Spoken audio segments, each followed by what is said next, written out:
평창올림픽을 계기로 남북한 간의 만남이 이루어지고 이것이 미국과 북한과의 만남으로 연결되면서 남한은 그동안 빼앗겼던 운전석을 찾은 것으로 환희에 빠져든 것 같다. 특히 정의용 청와대 국가안보실장이 트럼프 대통령에게 김정은의 비핵화 의지를 밝히며 트럼프 대통령이 이를 액면 그대로 받아들여 종전의 비핵화 우선 원칙을 뒤로하고 5월 남북한 간 정상회담을 수락했다는 것이 남측의 주장이다. 액면 그대로라면 그동안 강경발언 일변도의 트럼프 대통령이 머리를 숙인 것으로 볼 수도 있는 것이며 김정은도 그동안의 경제제재와 압박이 한계 수준을 넘으며 머리를 숙이지 않을 수 없는 입장에 처했기 때문인 것으로 볼 수 있겠지만 문제는 미국과 북한이 테이블에 앉았을 때 과연 어떤 히든 카드를 서로 꺼내들까에 남한이 중매를 잘 서서 술 석 잔을 받느냐 아니면 뺨 석 대 왕따까지 당할 수 있느냐가 결정될 수 있는 것이다. 왜냐하면 국가 간의 이와 같은 대화에는 당연히 서로 간의 조건이 따르기 때문이다. 그런데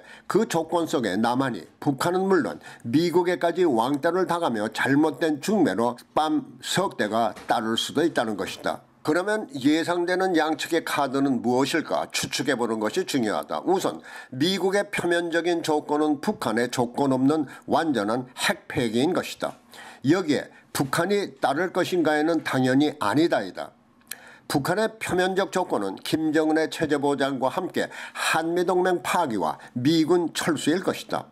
북한은 완전한 핵폐기 대신 미국의 핵공격을 위한 핵무기 폐기와 앞으로 대미 공격용 핵무기는 개발하지 않겠다는 조건을 제시하며 기존의 소형 핵무기는 방어용으로 보유하겠다는 조건을 달며 미국과 북한 간 평화협정과 함께 미군 철수를 들고 나올 수 있을 것이다.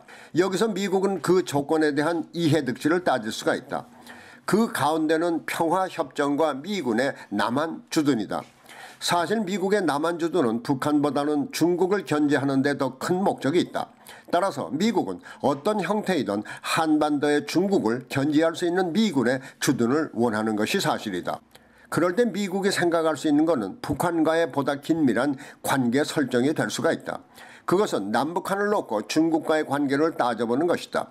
중국의 견제를 위해서는 친중의 남한보다는 반중의 북한을 선호할 수도 있다는 것이다. 만일 이와 같은 일이 현실로 이어진다면 반중을 하고 있는 북한에 미군이 주둔함으로써 북한은 체제 보장은 물론 중국도 견제할 수 있는 것이다. 혹자는 중국이 북한의 지원자인데 가능하겠느냐고 하겠지만은 월맹이 미국과 싸우며 중국의 지원을 받았으면서도 월남 통일 후에 중국과 국정전쟁을 치르고 미국과 설린 관계를 맺은 것으로 답할 수가 있을 것이다.